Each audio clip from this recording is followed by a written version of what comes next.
corpsman, and it really is a great evening. I commend you on the occasion. I commend you on choosing this venue. I've never been to an outdoor ball. This is the first after 30 years of service. So I got to tell you, it is truly my honor to be here tonight. I've never had the privilege of being the guest speaker at a ball for the Navy Hospital Corps, and I take this to heart. During this time of the year, hospital corps around the world, active duty, reservists, retired, former corpsmen, they pause to celebrate the birthday of the hospital corps. And in doing so, you reflect on your history, you reflect on those who have gone before, you rededicate yourself to the principles that you believe in about being a corpsman. And what I want you to do now, just think about that. Think about all the occasions throughout the world where people are going to celebrate your birthday here over the course of the next couple of weeks. I mean, there's probably a real big ball in Washington, D.C. The Surgeon General of the Navy is going to have a ball, and senior politicians and dignitaries and senior naval officers will be there. But every naval hospital throughout the world, every clinic will have either a ball or some sort of a celebration. Aboard every naval vessel or unit to which corpsmen are embarked or assigned, in the air, on land or sea, on foreign shores, domestic shores, everywhere where Navy or corpsmen are assigned, they're going to pause and celebrate the birthday in some manner. In every Marine unit and SEAL unit that has corpsmen assigned, they're going to stop and they're going to have a special occasion. I've attended many throughout my career where they recognize dutifully the service of the corpsmen who serve with them.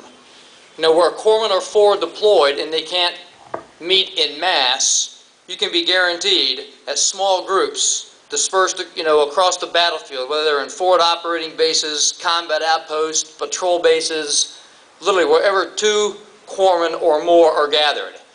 Retired corpsmen, whether they are in hunting lodges, retirement homes, bars, somebody's living room, they're going to be hosting a toast to the birth of their corps. And so to put that in perspective, here you are tonight, doing exactly what you ought to be doing to fulfill that tradition. So I just want to really give you a round of applause for living up to your own tradition. Say, hoorah! Hoorah! And why do you do that? Because that's what corpsmen do.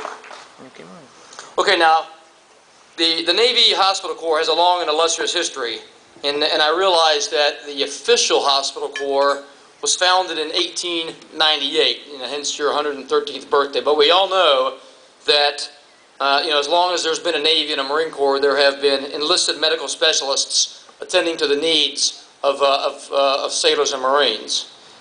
So on thousands of ships and submarines, thousands of hospitals, in clinics, and on thousands of battlefields, corpsmen have distinguished themselves with honor, bravery, sacrifice, and love of God, country, and fellow mankind.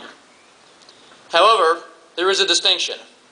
For the past 63 years, ever since 1948, there has been a special unifying factor that all corpsmen, regardless of rank, have in common.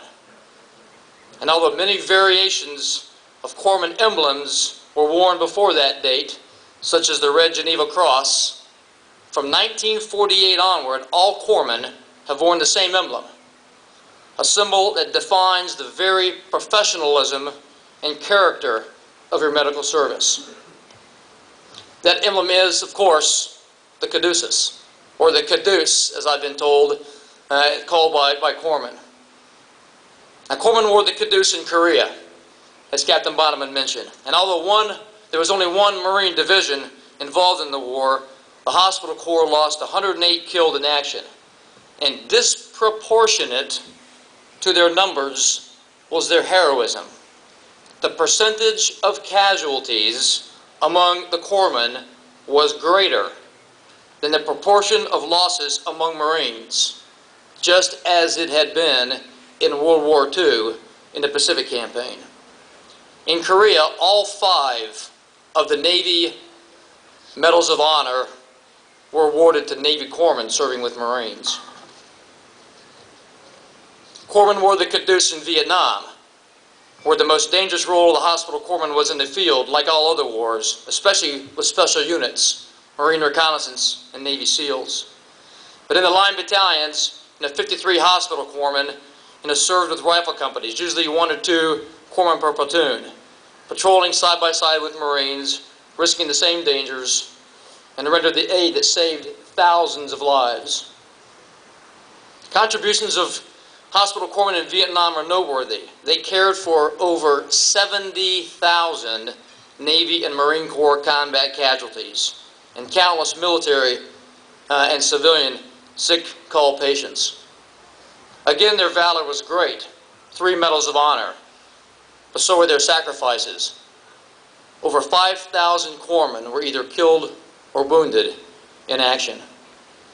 Now, I came across a letter of that time that was written by an HM2 Chris Pyle before he was assigned to the 1st Marine Division in Vietnam, which I believe this letter captures the true, enduring, and timeless essence of corpsmen.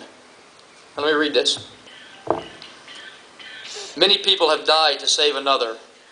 The Navy corpsman has had more honors bestowed on him than any other group. My life has but one meaning: to save or help someone else. So I will be going over to Vietnam.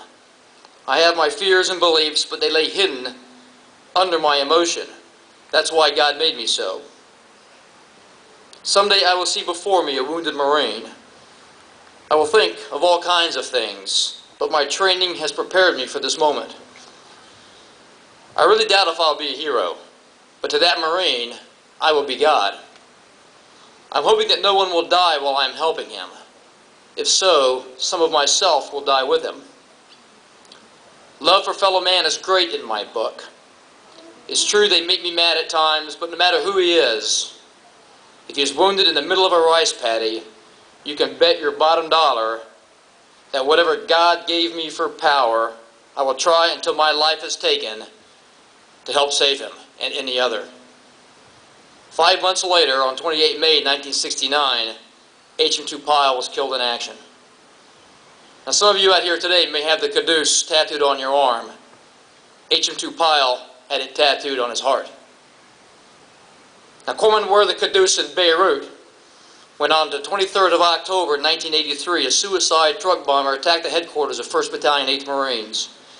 That truck bomb unleashed a blast that was the largest non-nuclear blast in the history of the world, and killed 241 Americans. The entire battalion aid station, 15 corpsmen, and the battalion surgeon were killed. One of the 3 hospital corpsmen who survived the blast, HM3 Donald Howell, tended to wounded Marines while he himself was trapped in the rubble and wounded. Corpsmen wore the caduce during Desert Storm, where, in anticipation of the largest land campaign since Vietnam, hospital corpsmen around the globe reacted as their ships and stations deployed or prepared to receive casualties.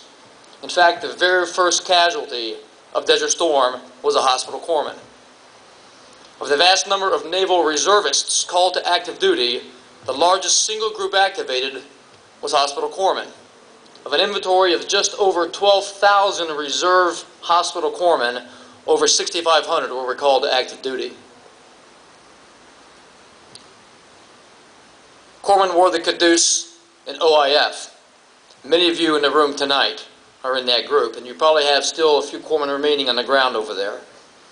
And I was deployed myself to Iraq in 2006 and again in 2009, and I saw firsthand the utter selflessness, medical competence, and esprit de corps possessed by the corpsmen, and the sense of brotherhood that it garnered from the Marines with which they served. Our youngest son was a Lance Corporal in Iraq in 2008, and I recall in the very early days of his deployment that his life could at any time be placed in the hands of a hospital corpsman. That thought gave me a calm, confident feeling because I know about corpsmen. That's the way corpsmen make Marines feel, and that's the way corpsmen make Marines' parents feel. Corpsmen are wearing the caduce